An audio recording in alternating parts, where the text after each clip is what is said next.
A metallic right circular cone 20 centimeter high whose vertical angle is 60. Angle 60 degree दिया गया है। कौन सा एंगल दिया हुआ है? एक कोन है मेटलिक सर्कुलर कोन। तो मेटलिक सर्कुलर कोन कैसा दिखेगा? कुछ इस तरह का शेप में तुमको दिखेगा। ये बना लेते हैं, ठीक है। ये कुछ इस तरह का है। इसमें जो एंगल दिया गया है, ये वाला एंगल, ठीक है, दिख नहीं रहा है। ये एंगल कितना है? 60 डिग्री का है, ठीक है। 60 डिग्री का दिया गया है। Cut into two part of the middle, यहाँ से बीच से काट दिया गया, दो पार्ट में, एक ऊपर एक नीचे बन गया। हाइट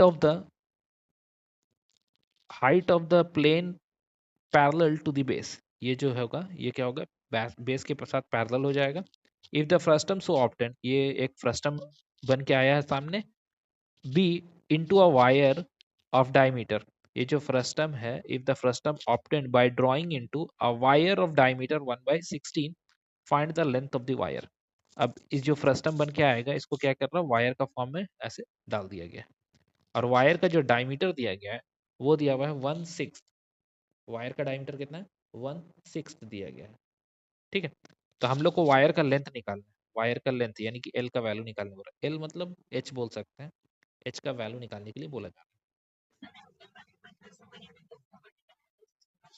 यहाँ पे जो बनाया गया क्वेश्चन ने बोला है वर्टिकल एंगल, मतलब ये वाला एंगल, ये 60 डिग्री दिया गया, ठीक है। और कुछ तो इसमें दिया नहीं है, बस इतना ही चीज दिया।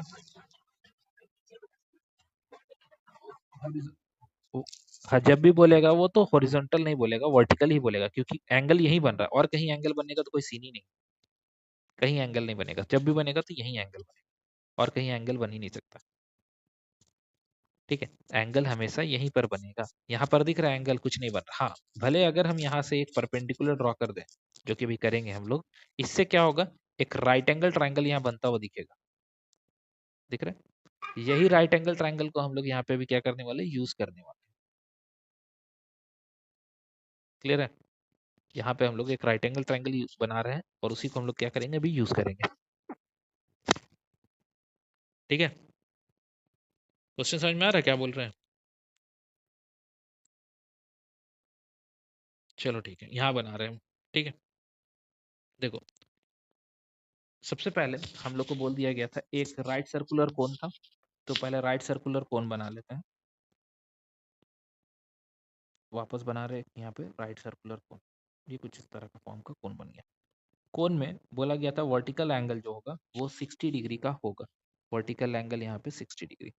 यहाँ से अगर हम परपेंडिकुलर डालें, ठीक है, और ये हम लोग का बेस है, ठीक है, 60 डिग्री था, तो ऑब्वियसली सब बात है ये 30 डिग्री होगा। और इसको काट दिया गया है यहाँ से, ठीक है, यहाँ से काट दिया। काटने के बाद हम लोग को ये पूरा का हाइट, ठीक है, और ये आधा हाइट होगा। बोला था ना आधा आधा काट दिया गया, मिडिल से काटा गया है ना, 20 से काटा गया है। टोटल कितना था इसका हाइट? 20 सेंटीमीटर था, और उसको क्या किया गया है? 20 से काट दिया गया है, मिडिल से, दिख रहा है? तो इसका मतलब है कि इसको जब हम 20 सेंटीमीटर बोलेंगे, तो ये हो जाएगा 10 सेंटीमीटर, और ये भी 10 सेंटीमीटर हो जाएगा, ठीक है। अगर ये यहाँ से यहाँ तक ये वाला पार्ट जो है वो 10 सेंटीमीटर हो रहा है, ये 10 सेंटीमीटर हो रहा है, तो ये बेस कितना आएगा ये हम लोग को पता करना, ठीक है। क्योंकि हम लोग को क्या चाहिए? हम लोग को जो फ्रस्टम मिल रहा है, ये फ्रस्टम है ना, इस तरह का, तो फ्रस्टम का रेडियस तो हम लोग को पता ही नहीं है, और ना नीचे वाला रेडियस पता है। नीचे वाला रेडियस पता है क्या? क्वेश्चन में नीचे का रेडियस के बारे में बताया क्या? नहीं, सिर्फ हाइट दिया हुआ था। तो दोनों रेडियस हम लोग को निकालना पड़ेगा। तो पहले हम ऊपर वाले के बारे में बात करते हैं। क्या हम लोग को यहाँ पर एक राइट एंगल ट्राइंगल दिख रहा है, जिसका एंगल यहाँ 30 डिग्री है, ये 10 है।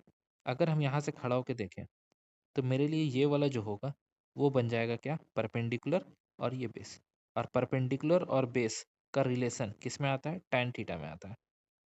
अब tan थीटा का बात किए तो यहाँ पे लिखेंगे tan 30 डिग्री, क्योंकि 30 डिग्री का एंगल बन रहा है। परपेंडिकुलर को p लिखे, बेस को लिख दिए 10। क्रॉस मल्टीप्लाई करके p का वैल्यू लिख सकते हैं 10 इंटू tan 30। और tan 30 कितना होता है? 1/√3।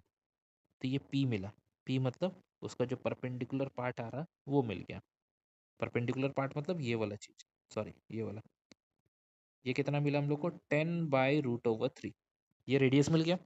अब सेकंड वाला रेडियस अभी भी बचा हुआ है, कौन सा रेडियस, नीचे वाला रेडियस। नीचे वाला रेडियस क्या होगा, अब देखो यहाँ पर हम लोग को एक बड़ा ट्राइंगल दिख रहा है, दिख रहा है यहाँ पे बड़ा ट्राइंगल।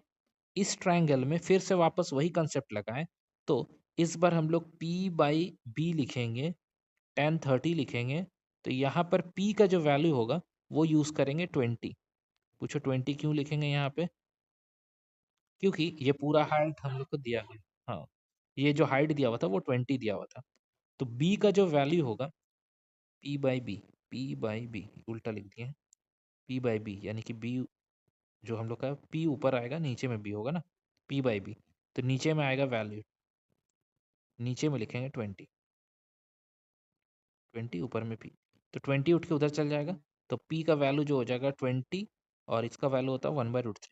मतलब ये भी वही आ रहा है, 20/√3। यहाँ पर हम लोग को दोनों वैल्यू मिल गया। कौन कौन सा वैल्यू मिला है, हाइट, सॉरी रेडियस जो है वो दोनों का मिल गया। अब रेडियस मिल गया है तो फ्रस्टम का वॉल्यूम निकालेंगे। वॉल्यूम फ्रस्टम का 1/3 पाई R1 square, R2 square, R1 R2 और H, ये मिला हम लोग को टोटल। ये वॉल्यूम जो भी आएगा, इसी से ना वायर बनाया जा रहा है। तो वायर कैसा होता है, पाई R2 H, सिलेंड्रिकल फॉर्म में ना होगा वायर, इस तरह से, ठीक है, ऐसे खींचते जाएंगे। तो इसका डायमीटर दिया हुआ 116, तो इसको फिर से डिवाइड 2 कर देंगे, तो 1/32 ये रेडियस हो जाएगा। यानी कि यहाँ पर रेडियस कितना यूज करेंगे, 1/32 का स्क्वायर। एच मतलब लेंथ है, ठीक है, एच लेंथ है। हम यहाँ पे इसको एच को भी हटा के एल लिख सकते हैं, लेंथ हो जाएगा। और ये जो वॉल्यूम होगा किसके साथ इक्वल होगा, इसके साथ, क्योंकि यही फ्रस्टम जो आया है इसी को मेल्ट करके हम लोग क्या कर रहे हैं, एक वायर बना दे रहे हैं, ठीक है। तो फ्रस्टम का जो वॉल्यूम आएगा उसके साथ उसको चेंज कर दिया जाएगा, बस। एल का वैल्यू निकालो, हो गया आंसर।